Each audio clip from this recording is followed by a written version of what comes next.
I heard about the goddess robe.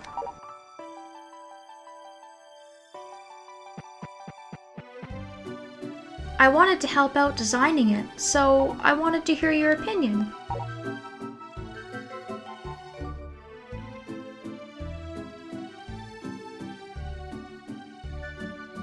Really? It's rainbow colored. You sound like you've actually seen the real goddess before. She's onto us. She knows. Is it like this?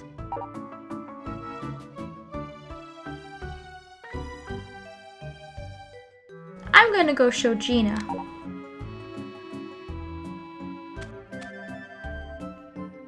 You know, Gina always stays out of the spotlight and supports others, but she's really enthusiastic about this project. That's why I'm rooting for her.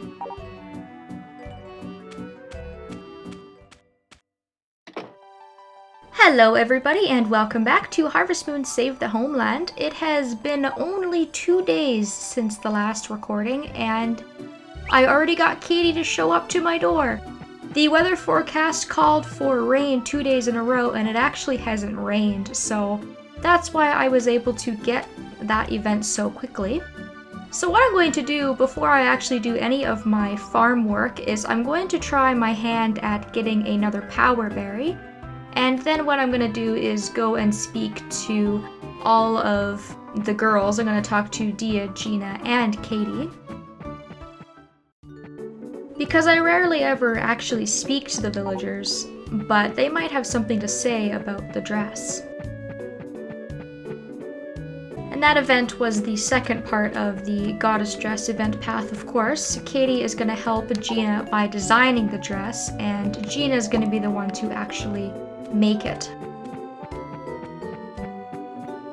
So our first stop today is going to be at the Goddess Pond. You can get a power berry from the Harvest Goddess.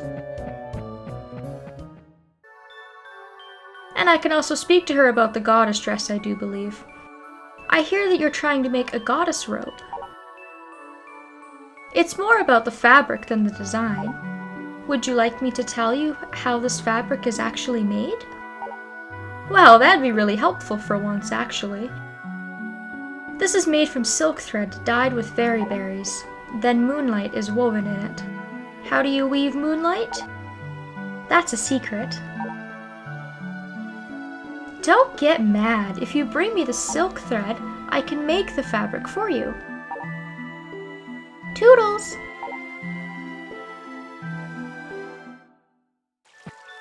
Alright, so that's actually some good timing, because after you've spoken to both Katie and Gina, you can speak to the goddess by coming to the pond, and she's going to tell you a little bit about how the fabric is made.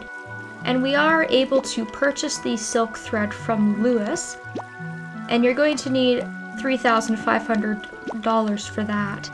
And I do believe that Lewis will stock that regardless of his friendship level, but it might not hurt to befriend him a little bit in order to get that item stocked. Either way, I'm going to go ahead and I'm going to throw an offering into the goddess pond. Now, my understanding for getting this power berry is that you want to come and make a wish, and you want to ask for energy in order to get the power berry.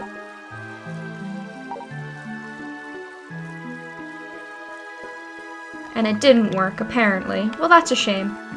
My understanding of how to actually get that power berry is to ask her for energy before you've actually done anything for the day, which is why I didn't bother doing anything with my animals.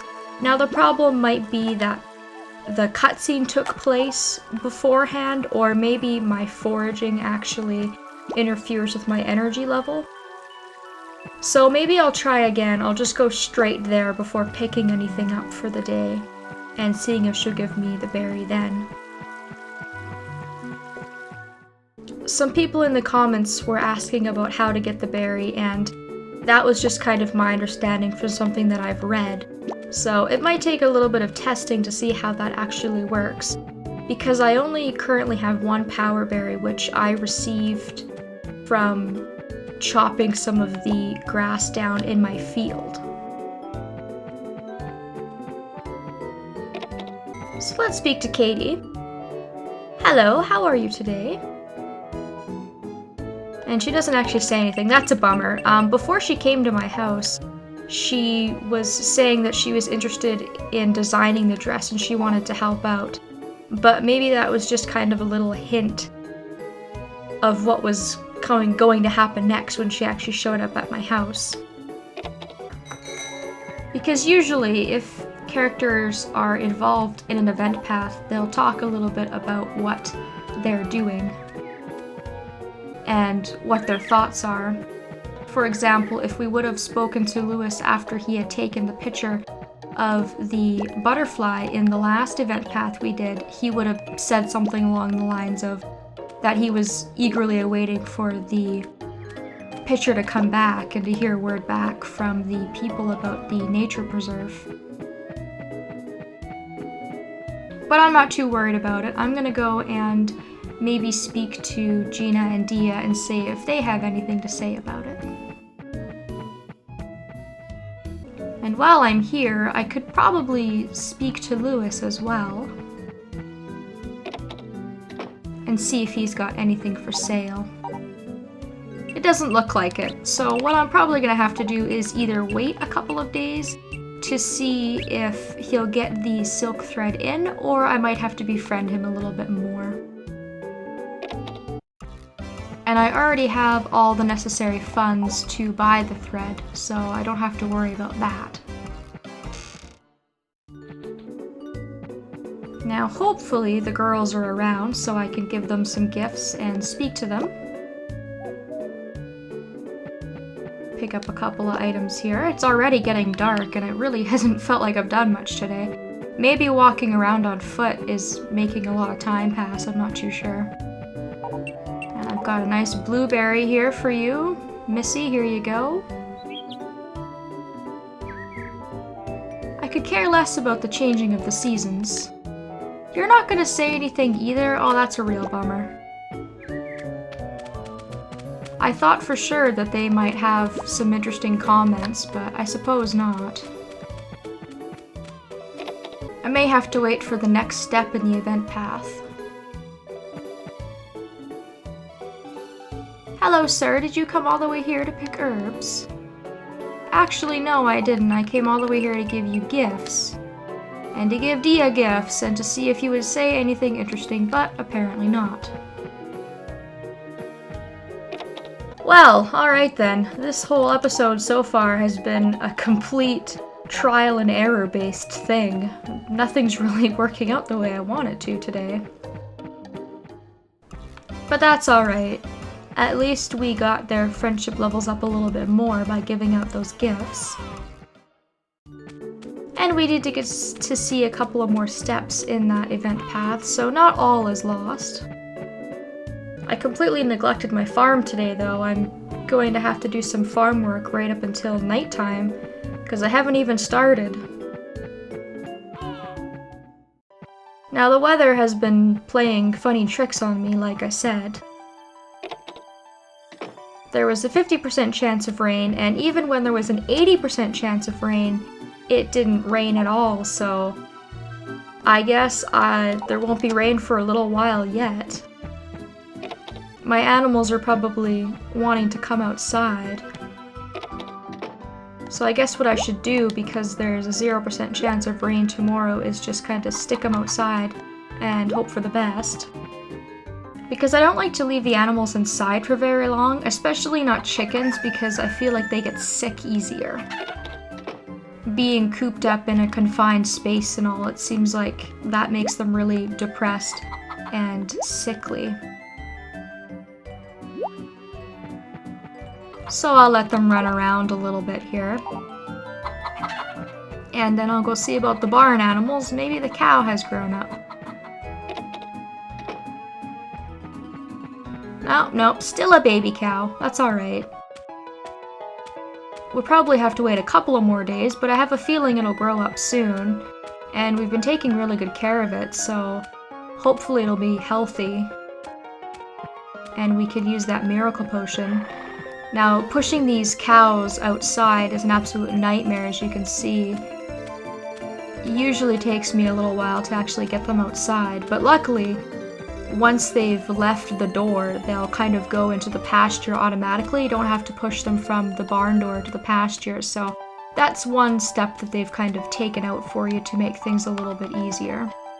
And the horse is easy to get outside because you can usually just ride it to the door and then give it a quick nudge to bring it outdoors.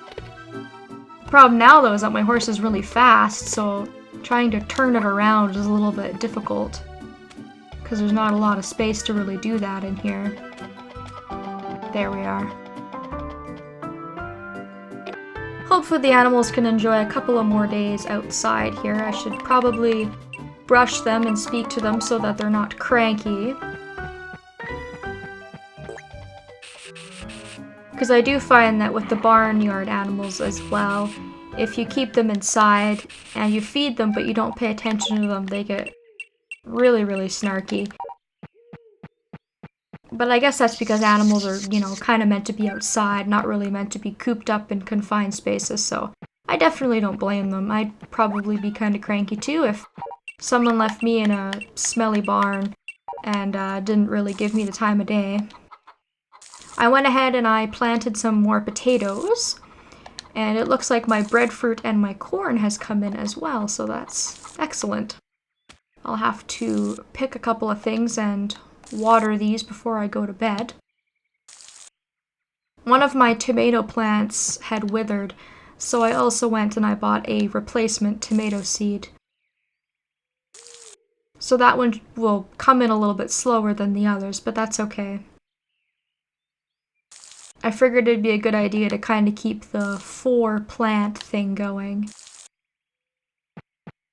I'm trying not to be lazy if a plant dies and I'm trying to go and buy another seed to replace it instead of just letting it die and letting the plot kind of stay empty.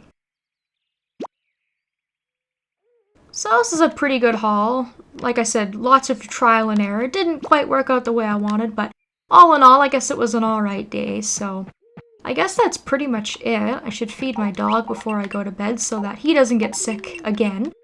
I would feel really, really rotten if that were to happen. My dog would really hate me then.